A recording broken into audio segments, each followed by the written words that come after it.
Halo, selamat pagi. Saya Hendrik Lim.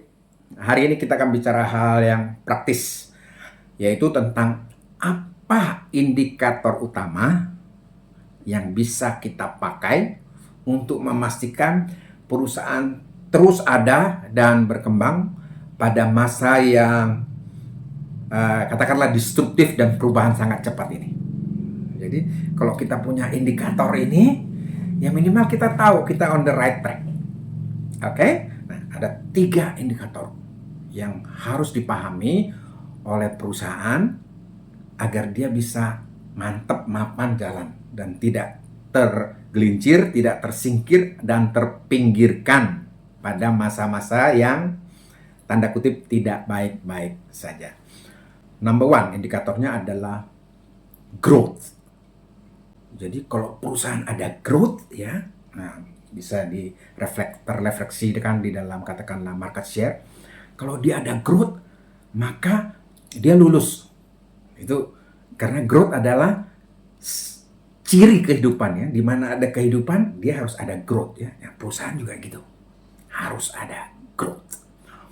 Nomor 2, itu harus ada profit. Ya dong, ya kan? Kalau growth-nya ada, ya kan? Tapi profitnya nggak ada, bahaya. Betul nggak? Perusahaan bisa ya, bleeding, mengalami pendarahan.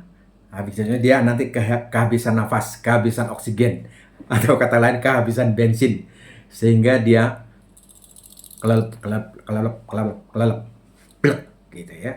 Jadi pastikan growth ada, profit ada, dan yang terakhir, indikator nomor 3, harus solid. Kan banyak perusahaan growth-nya ada, profit ada, tapi cakar-cakaran, ya toh, saling intimidasi dan akhirnya bubar. Jadi 3 hal ini sangat penting ya, growth, profit, solid. Nah, saya merangkumnya di dalam buku yang saya tulis dengan judul GPS, Growth, Profit, Solid ya. Nah, pertanyaan kita kan sekarang how to, bagaimana mengimplementasikannya kan? Oke, growth nomor 1 tidak bisa dipisahkan dengan capability ya, yang dimiliki oleh insan perusahaan ya kan? Capability.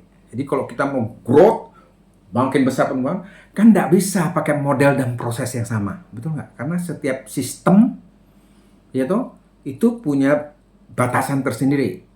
Kalau kita mau mencapai growth yang lebih tinggi, ya toh, wahananya harus berbeda dengan wahana yang sebelumnya. Yaitu karena sistem model wahana itu punya keterbatasan. Jadi harus terus upgrade capacity dan capability. Nomor 2, profit. Profit tidak bisa tidak dipisahkan dengan kemampuan dan kejelihan dalam meracik strategi yang jelas dan tajam. Kalau strateginya nggak jelas dan nggak tajam, maka masing-masing departemen agak bergerak ya seadanya sendirinya. Bisa aja kita push penjualan ya untuk meningkatkan profit. Tapi ya kalau strateginya nggak ada, kelelahan juga itu satu departemennya. Akibatnya ya terbatas, nggak bisa. Jadi untuk terus memantapkan profit harus sanggup dan jeli dalam merancang strategi.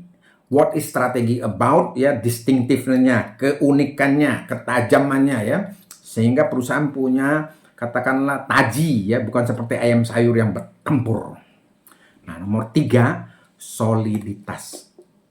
Tidak bisa tidak, soliditas kalau mau bikin perusahaan menjadi sangat solid ya, itu harus menguasai kemampuan desain dan teknik engagement.